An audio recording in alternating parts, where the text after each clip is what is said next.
Yeah, it'd be 4:15 and it's getting dark.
Give.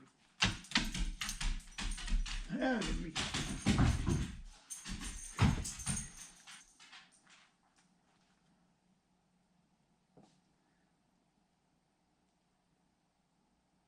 okay.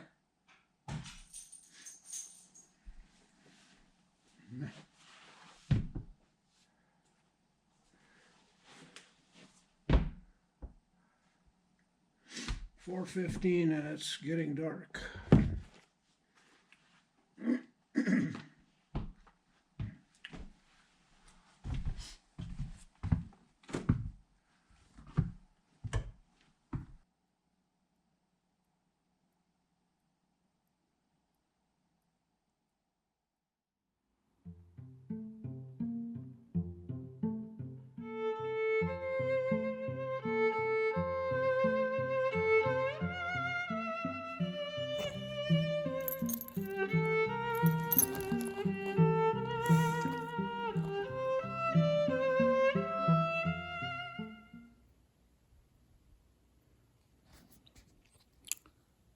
came over here to photograph her eye, which was right in the sun. It was beautiful, brown, doe-eyed.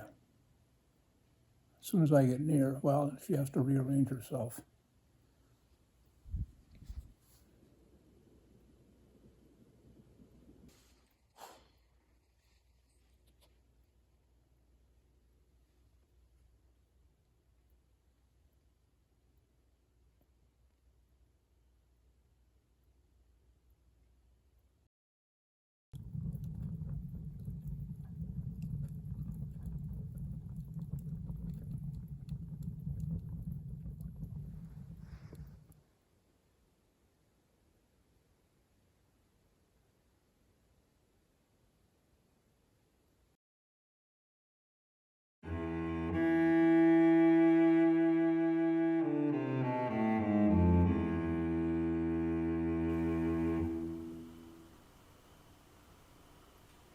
It's 9 minutes to 7. For the next 3 or 4 weeks, it's the darkest time of the year.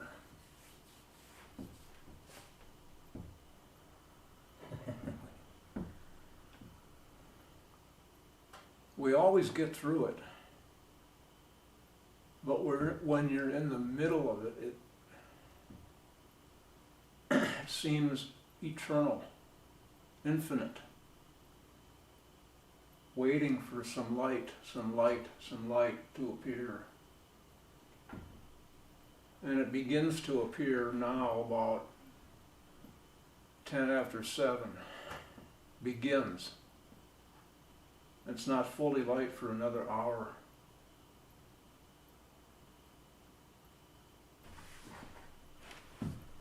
You awake? Insley's on the love seat, like usual.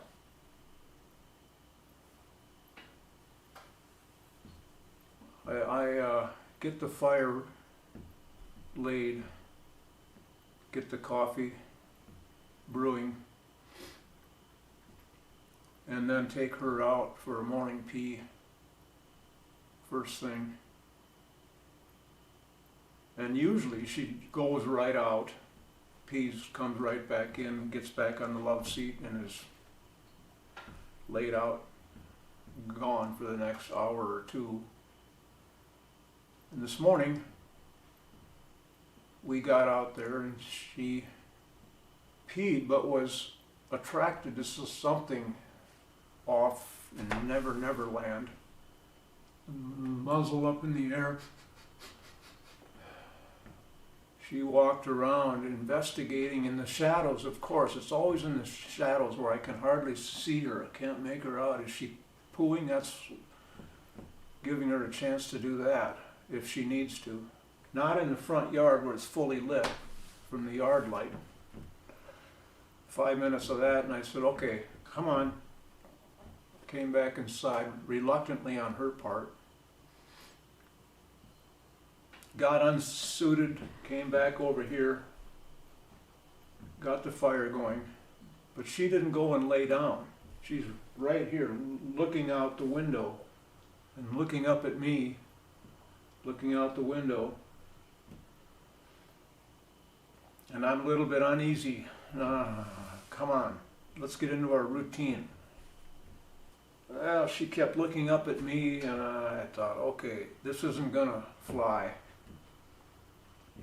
Go back, get all suited up again. It's 1 above 0. I don't really want to be out there. Usually she doesn't either, but something's got her attention. Well, so maybe she has to poo, but was distracted by the rabbits in the yard. Go out. 5 minutes later, nope. Call her back in. She didn't want to come back in. Too many animals out in the darkness that I can't see, but she knows are there. It's just a tiresome time of year. But Christmas is coming. It's almost here. Couple of weeks, I guess, yet. I made a big mistake.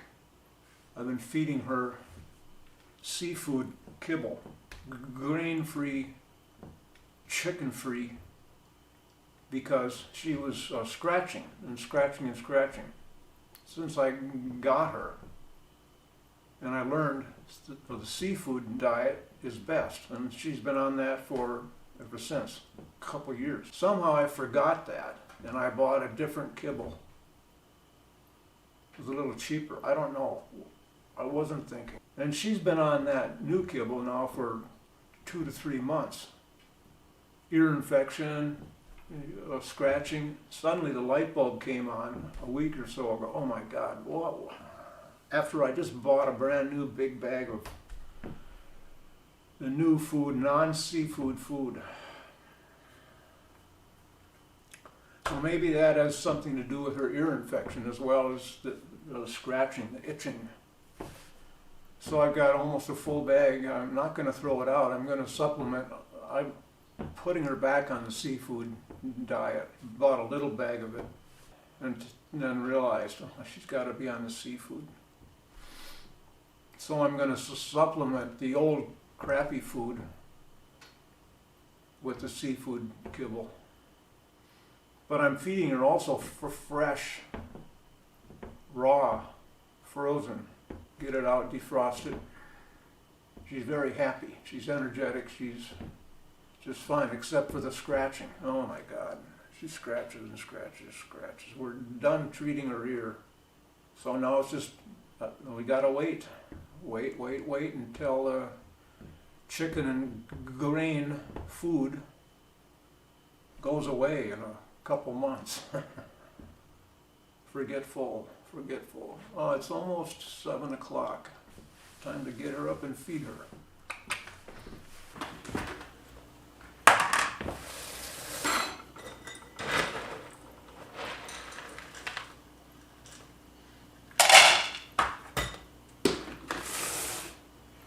I've mixed the two foods together. At least I don't have to do that every time. And an egg. Raw egg. The most perfect food there is in the world. For humans and dogs.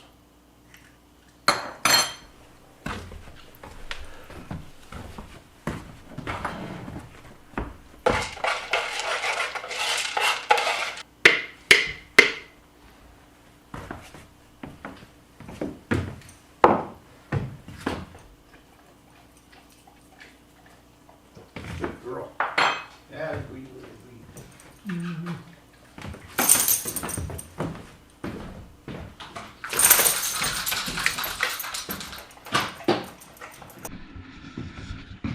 I forgot to mention, we've got 7 to 8 inches of snow coming late afternoon into tomorrow.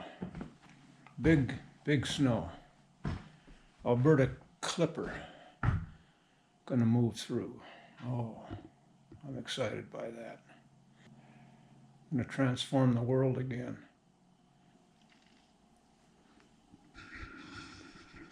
And the ladybug situation is pretty much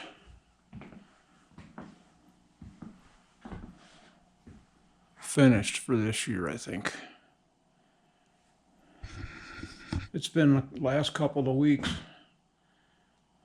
I've been waiting for them to taper off, diminish. And every time I think, oh yeah, okay, no. I get another dozen and a half vacuumed up into the dustbuster during the day. Discouraged. This is never going to end. Last night, after dark, came into the kitchen here, and there were 3 ladybugs crawling around the countertop. Jesus. And one was flying around, up and down, and disappears. How does that happen? Finally, I figured out they're landing on this tape on the outside here. And I look down the side of the tape and I can't see them. Where did they go? Finally, I came and looked head on, and there it was.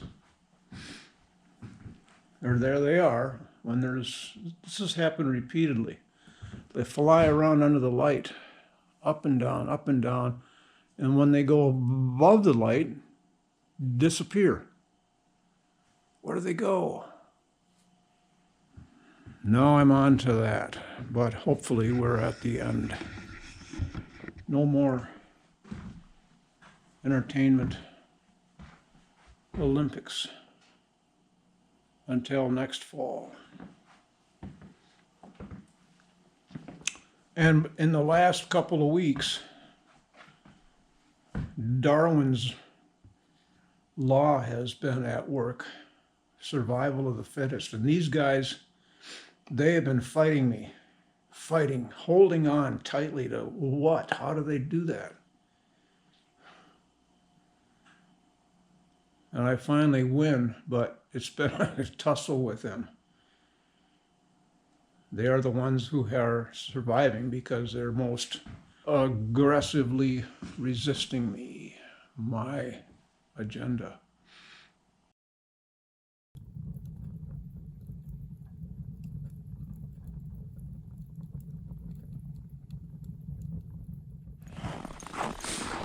I'm having trouble adjusting to temperatures, seasonal changes. It's 11 degrees. I'm bundled up about as much as I can get. Don't have my long underwear on though. I've been neglecting those. I'm not in the habit yet. I had some mail to send out. Walked out to the mailbox. Put it in. There's a little bit of a breeze that's watering my eyes. I'm suffering. And this damn driveway is getting icy now.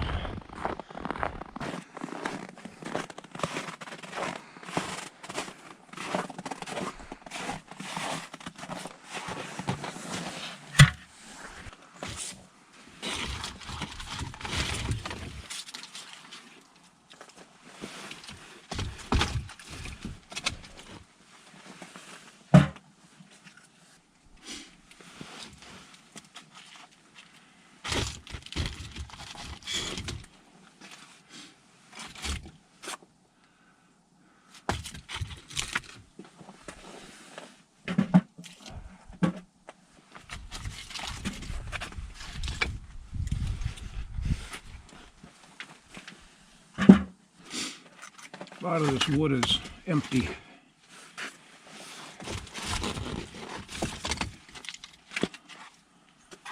Like balsa wood.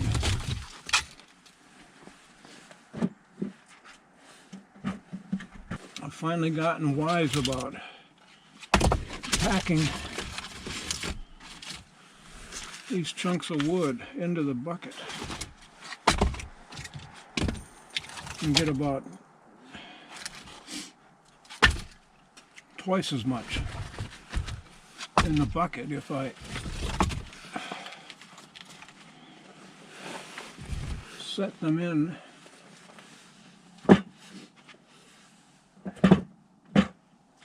use up all the gaps.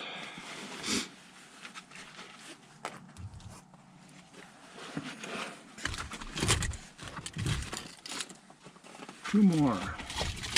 That's too big.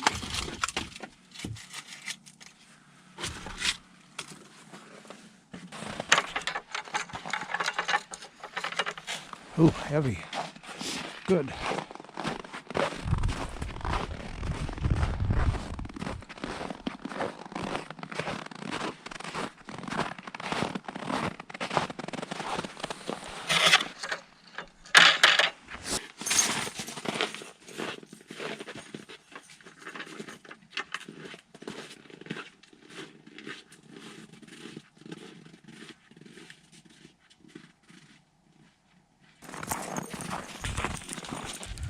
Snow is here.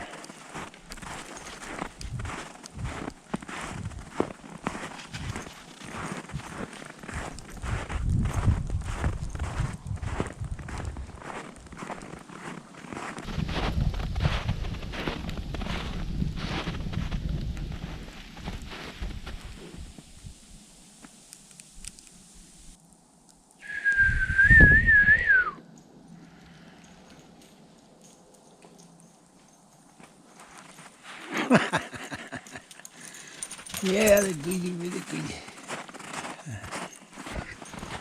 She suggested we come outside. 10 minutes ago I was reading peacefully. She was restively gazing at me from her love seat perch. She got down from her perch, sauntered over to me, nudged my knee. It's hard to concentrate on your reading when you got a dog nudging your knee. But she's just begun this feature of nudging my knee or my thigh very lightly, giving me notice that she has a need to be outside. And since it'll be dark in another 45 minutes, I sprung to life to her benefit. She surged toward the entryway and grabbed her big hedgehog, flipped it around, shot past me out to and around the kitchen island, shaking it violently. And out we came.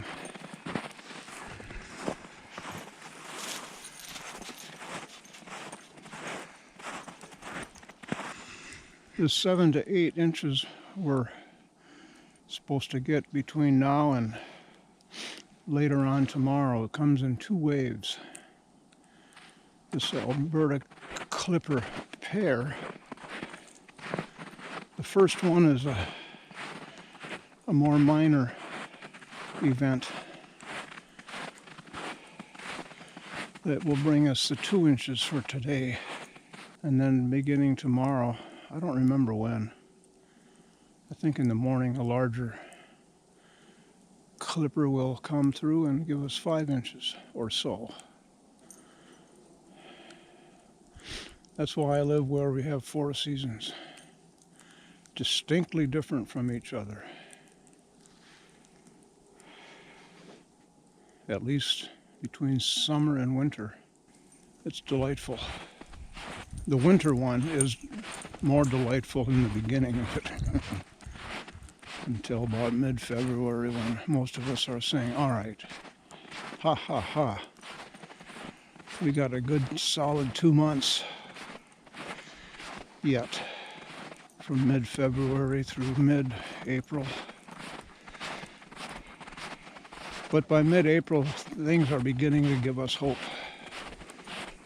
The sun has a lot more warmth and is up for much longer. This 4-week period from about now, mid-December, through mid-January, is when things really darken. And by second week in January, already beginning to see little signs that it's light just a tad later. Take her outside after supper at 5:30. And I'm remembering about 6 o'clock when I would go out of the house. It's just a faint imagination, perhaps, of light in the sky yet.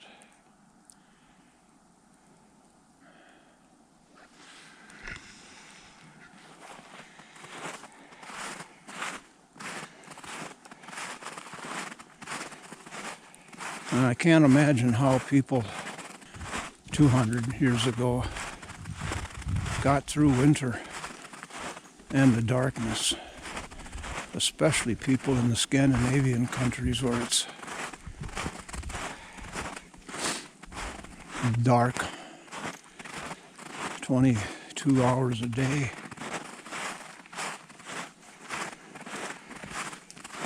Depending on how far north you are.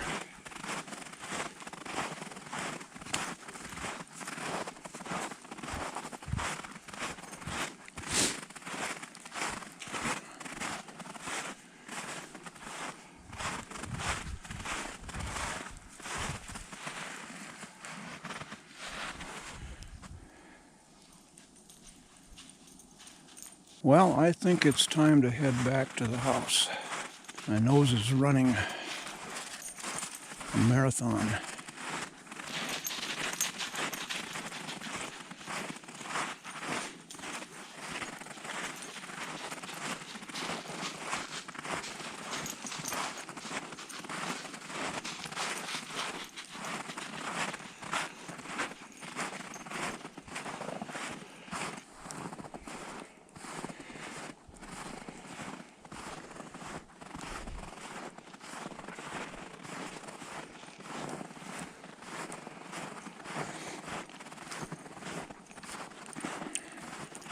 I've been watching a couple of photographers, videographers, for about the last year, both of whom go out and walk with their cameras, recording. And their best ones are at night in snowfall. Both of them are in Finland. And every time I watch these guys' videos, I'm in awe of how they manage to do that in the cold and the heavy snows. And they keep walking with the camera recording. I'm sure they both have gimbal setups.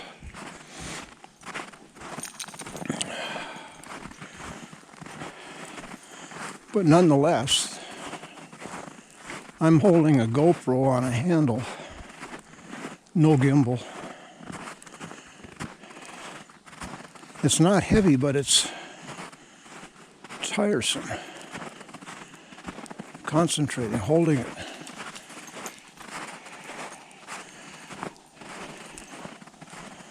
And these guys, their equipment is a lot heavier than mine. Every so often, one of the guys has a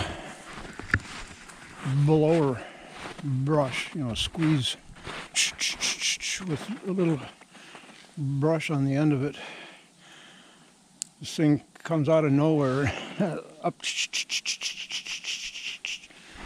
to keep the lens somewhat free of moisture and the obscuringness of that.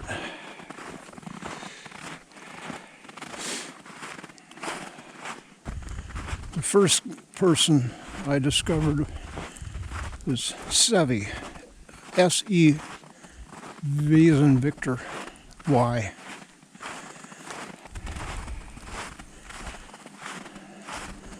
One of his videos is at night in a blizzard.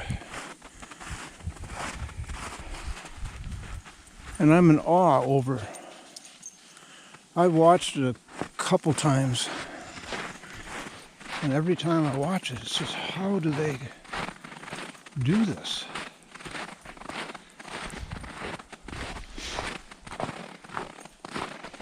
The other guy walks around at night in city center, or at least one of his videos, Helsinki.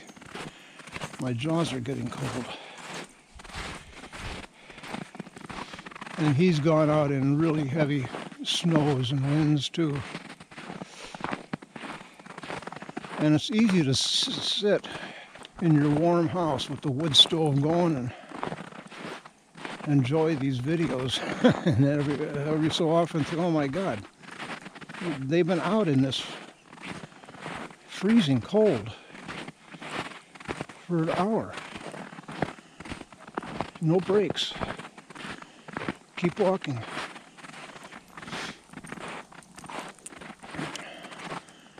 The other artist is Asitis. Asitis.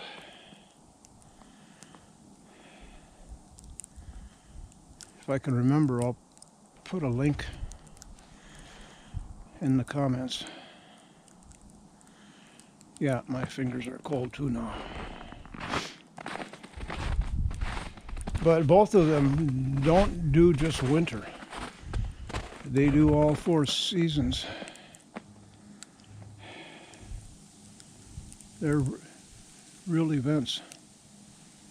And Asitis is one walking around city center of Helsinki during a real heavy snowstorm is almost 3 hours. Enjoy them.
Full speed.